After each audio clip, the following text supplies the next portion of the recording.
से 70 इयर्स पहले तक, लेट 30s और 40s तक वो दीवार मौजूद थी हारून के जमाने की। लिटरली ऐसा खड़ा कर दिया था, ऐसा खड़ा करके पीछे से दीवार को बनाया गया, ईंट रख के, ब्रिक्स रख के, सामने से जिंदा चुन दिया गया। उसके बाद 3 या 4 बज गए तो उसने पैगाम भिजवाया कि अब क्या करना, इनको छोड़ देना। कहा छोड़ना नहीं, इनको गले को ज़िबा करो, इनके खून को दीवार पे छिड़क दो। ये शियत ऐसे आई, ये कुर्बानी है, ये सैक्रिफाइस है। इमाम आज जो तड़प के रो रहा, वो रीजन है। बस मेरा वक्त हो गया, 1 घंटे के ऊपर मजलिस हो गई। मैं आप सबका शुक्रगुजार हूं। I am really thankful to you all. I know कल वर्किंग डे है। मौला आपको आबाद रखे, लेस्टर वालों को। इतने आहिस्ता आमीन बोलेंगे तो पता नहीं होगा, नहीं होगा। सलवात पढ़े मोहम्मद हम सब।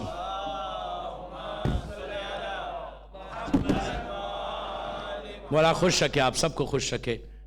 मौला आप सबको आबाद रखे। आपकी एक एक दुआ, एक एक हाजत पूरा कर। हमारे उलमा, हमारे मौलाना, जितने यहाँ मौलाना लोग हैं, सबको, यहाँ की जो इंतज़ामिया है, मैनेजमेंट है, उन सबको अल्लाह आपकी तौफीक़ात में, और हमको Allah give us chance to serve the community इंशाअल्लाह। और ऐसा सर्व करें जैसा हमारा अल्लाह और इमाम चाहता। हम में से हिपोक्रेसी, रियाकारी, गुरूर, तकब्बुर सब निकल जाए। हम ऐसे खालिस अल्लाह के बंदे बनकर मौला हुसैन की खिदमत करें जैसा करबला वाले किए थे, और जैसे इन उलमा ने किया था, वैसे अल्लाह हमको भी चांस दे कि लेस्टर में हो, यूके में हो, दीन की ऐसे खिदमत करेंगे जैसे मेरा मौला चाहता है। अल्लाह हर बीमार को सेहत दे दे इंशाअल्लाह। सलवात पढ़े मोहम्मद वाले।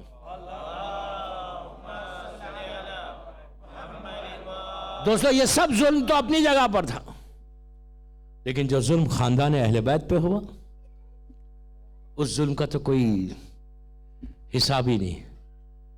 वो जुल्म इतना बड़ा जुल्म है कि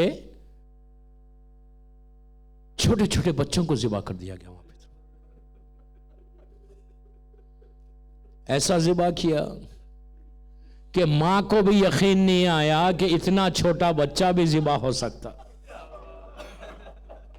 हुसैन ने अली अकबर की मैयत भी उठाई, कासिम की भी उठाई, और मोहम्मद की भी उठाई, लेकिन जब एक छोटी सी मैयत को लेके वापस आ रहे थे, मेरा मौला हुसैन को यकीन नहीं आ रहा था कि मेरा बच्चा ऐसा ज़िबा कर दिया गया, और मैं माँ को क्या बताऊंगा। दोस्तों, आशूरे का दिन वो ऐसा लम्हा है मेरे मौला के लिए कि गुर्बत अपने कमाल पे थी। कभी आगे जाते, कभी पीछे हटते, कहते इन्ना लिल्लाहि व इन्ना इलैहि राजिऊन। कभी अली असगर के चेहरे को देखते और आसमान की तरफ देख के कहते परवरदिगार तेरी बारगाह में ऐसी आऊँगा, रोज़े महशर में इसी तरह आऊँगा। उसी दौरान में एक शख्स ने आके इमाम को सलाम किया। रे आशूरे के दिन मेरा मौला हुसैन इतना गरीब हो गया था कि कोई सलाम करने वाला नहीं था हुसैन को। ये वो लम्हा है कि हुसैन ने आपको याद किया। हुसैन ने आशूरे में कहीं याद नहीं किया। आप देखेंगे गुर्बत इतनी कि ऐसे लम्हे में कहा कि काश मेरे शिया होते, देखते कि हुसैन कितना गरीब हो गया था कि बच्चे के लिए पानी मांगा तो ज़िबा कर दिया। एक शख्स ने आके सलाम करके कहा कि क्या आप हुसैन हैं? तो इमाम ने कहा कि हाँ मैं हुसैन हूँ, लेकिन तू कौन है? तो कहा मौला मैं मदीने से आया हूँ, आपकी बेटी सोगरा का ख़त लेकर आया हूँ। अजीज़ो हुसैन ने ख़त लिया, बच्ची ने लिखा बाबा आपको सलाम, अम्मा को सलाम, फूफियों को सलाम, चचा को सलाम। आखिर में लिखा बाबा मेरी तरफ से मेरे भाई अली असगर को प्यार करना। ज़रा कोई हुसैन के दिल से पूछे। हुसैन ने तड़प के कहा अली असगर सोगरा तुम्हें याद कर रही है बेटा। बाबा क्या जवाब दे? जब अली असगर को लेके खैमे में के दरवाजे पे पहुंचे तो देखा वहाँ माँ इंतज़ार में। रबाब ने जैसे ही हुसैन को देखा एक जुमला कहा मौला मेरा बच्चा पानी पी चुका। अब हुसैन क्या जवाब दे? सर को झुका के इतना कहा रबाब वादा करो सब्र करोगी। बीबी ने कहा मैं वादा करती हूँ। हुसैन ने अबा के दामन को हटा दिया। माँ की एक चीख निकल गई कि हाय अली असगर क्या तुम्हारे उतने बच्चे भी ज़िबा किए जाते? मौला आबाद रखे, मौला आबाद रखे। जो जो हाजात है आज रबाब से मांग लो, जो जो हाजात को दुआओं को लेकर आए हो बीबी रबाब से मांग लो। बड़ी मजलूम बीबी है। हुसैन का ये जुमला कि मुझे वो घर अच्छा नहीं लगता जहाँ रबाब और सकीना ना हो। जब भी कोई परेशानी हो तो इस बीबी के नाम से मांग लो। ये वो गरीब बीबी जिसकी गोदी करबला में भी उजड़ी, शाम में भी उजड़ी। करबला में अली असगर ज़िबा हो गया, शाम में सकीना चली गई। यही वजह थी कि 11 मुहर्रम को जब ये बीबी जा रही थी, उनकी बुलंदी से बीबी ने जब हुसैन के पामाल लाशे को देखा तो एक जुमला कहा कि मौला आज के बाद रबाब कभी साए में नहीं बैठेगी। आज के बाद मेरे वाली तुम्हारा लाशा धूप में, रबाब कभी साए में नहीं बैठेगी। शाबाश, मैंने मजलिस ख़त्म कर दी। दोस्तों आज ऐसा पुरसाद हो कि रबाब के दिल को सुकून मिले कि इमाम बारगाह लेस्टर से मेरे बच्चों का पुरसा मिला मुझे। बस दोस्तों ये वो बीबी है कि जिसने कब्र हुसैन पे एक जुमला कहा था कि मौला मैं अब जी के क्या करूं, मेरे ये सुहाग भी उजड़ गया, गोदी भी उजड़ गई। मदीने में रबाब की ज़िंदगी का ये आलम था कि जब सुबह होती तो अपने हुजरे से सहन में आ जाती घर के और धूप में बैठ जाती, करबला का रुख करके कहती मेरे वाली अब मैं रबाब साए में नहीं बैठेगी, आपका लाशा धूप में था। बस अजीजों 1 मिनट में मैं मजलिस ख़त्म करा, सिर्फ 1 मिनट। उसके बाद एक दिन मदीने में बड़ी बारिश हुई, बड़ी तेज़ बारिश हो रही थी। तो बीबी ज़ैनब ने चौथे इमाम से कहा कि बेटा अपनी माँ से कहो अंदर आ जाओ। इमाम ने जाके कहा अम्मा अंदर आई है, तो बीबी ने कहा नहीं बेटा मैं अंदर नहीं आऊंगी। फिर इमाम ने कहा कि अम्मा अंदर आइए। कहा बेटा मैंने तेरे बाबा से वादा किया है मैं साए में नहीं बैठूंगी। तीसरी मर्तबा इमाम ने हुक्म नाफिज किया। रबाब ने आसमान की तरफ देखा, कहा परवरदिगार करबला में मैंने एक इमाम से वादा किया है, यहाँ एक इमाम का हुक्म है, तू रबाब की इज्जत को बचा ले। बस ये कहना था, बीबी खामोश हो गई। इमाम ने कहा इन्ना लिल्लाहि व इन्ना इलैहि राजिऊन।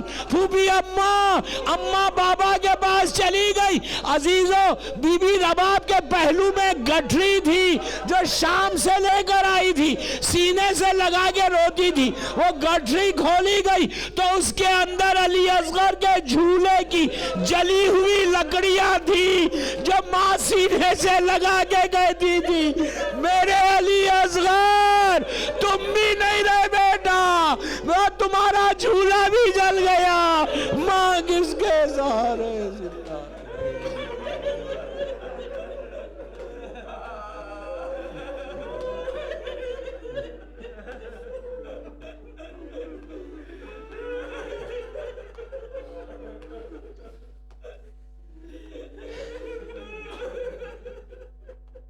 परवरदिगार बीबी रबाब की उजड़ी हुई गोद का वास्ता, सब मिल के आमीन बोलना। इन आवाज़ों पे तो अपनी रहमत को नाजिल फरमा। परवरदिगार हमारी इन तमाम मजालिस को कबूल फरमा ले। परवरदिगार बीबी रबाब की उजड़ी हुई गोद का वास्ता ये मजलिसें बीबी ज़हरा की बारगाह में कबूलियत तक पहुँच जाए इंशाअल्लाह। दुनिया भर में तो आज़ादारी की हिफाजत फरमा, हमारे अज़ा खानों की हिफाजत फरमा। मौला के चाहने वाले जो क़ैद में, अल्लाह उनको इज़्ज़त के साथ रिहा कर दे। जन्नतुल बकी, जन्नतुल मौला जनाब हमज़ा और अहले बैत की ख़बरों पे साया कर दे। मक़ामात मुक़द्दसा की हिफाजत फरमा। सीरिया में सैदानियों के रोज़े और अहले बैत नबुवा मादन रिसाला की ख़बरों की हिफाजत फरमा। परवरदिगार दुश्मनान आज़ादारी को नीस्त नाबूद कर दे। इस्लाम के परचम को सरबुलंद फरमा। जो जो रिस्क के प्रॉब्लम्स में और बीबी रबाब की उजड़ी हुई गोद का वास्ता, उनके बच्चों की भूख और प्यास का वास्ता, अल्लाह हर मौला के चाहने वाले के रिस्क के दरवाजे खोल दे। जो मखरूज है तो उनके क़र्ज़ों को अदा कर दे। इमाम के चाहने वालों की इज़्ज़तों की हिफाजत फरमा। जो जो बीमार हैं, बेहक़ बीमार है करबला, बीबी रबाब के बच्चों का वास्ता, अल्लाह हर मौला के चाहने वाले को मुकम्मल तौर पर सेहत कामिला अता फरमा। मेरी वालिदा बीमार है, अल्लाह उनको भी सेहत कामिला अता फरमा। जो जो बीमारियां हमारे जिस्मों में हैं उसको दूर कर दे। हर आने वाली बीमारी से हमको महफूज रख। परवरदिगार हम सब का खातिमा ईमान पर हो। परवरदिगार हम सब के गुनाह कबीरा सगीरा को माफ़ कर दे। अगर आज किसी मौला के चाहने वाले की पहली रात है तो वो रात रहमत की रात बन जाए। तमाम मरहुमीन के दर्जात को बुलंद फरमा। अल्लाह हमारे इमाम ज़माना को सलामत रख। मेरे मौला की सलामती के सदक़े में जिनके माँ बाप ज़िंदा हैं उन्हें सलामत रख, जिनके माँ बाप मर गए उनकी क़ब्रों में रहमतों का नाज़िल फरमा। कोई गम मत दे सिवाय गम हुसैन के। जो बच्चे एग्ज़ाम्स दे रहे हैं उनको बेहतरीन नंबर से पास कर दे। जिन लड़कियों की शादी नहीं हुई उनके लिए बेहतरीन रिश्ते को मुअय्यन फरमा। जो बे औलाद हैं उनको नेक और साले औलाद अता फरमा। कोई गम मत दे सिवाय गम हुसैन के। इमाम के ज़ुहूर में ताजील फरमा। हम सबको इमाम के नासिरों में शुमार फरमा। एक सूरह फातिहा पढ़कर 3 दफ़ा सूरह इखलास की तिलावत फरमा कर जो यहाँ की इंतज़ामिया हैं उनके मरहुमीन, लेस्टर के तमाम मरहुमीन, जिन जिन लोगों ने न्याज के लिए स्पॉन्सरशिप ली है उनके मरहुमीन, हमारे तमाम मरजाए आलम ज़ाकिरीन उलमा, याक़ूब कुलैनी से रहबर इनक़िलाब तक आगाए बहजत और जितने हमारे उलमा हैं, अभी आगाए ख़मैनी साहब की बहन का इंतकाल हुआ उनके लिए तमाम, और जिसकी भी पहली रात है उसके लिए सूरह फातिहा। बिस्मिल्लाहिर्रहमानिर्रहीम। इहदिनस सिरातल मुस्तक़ीम सिरातल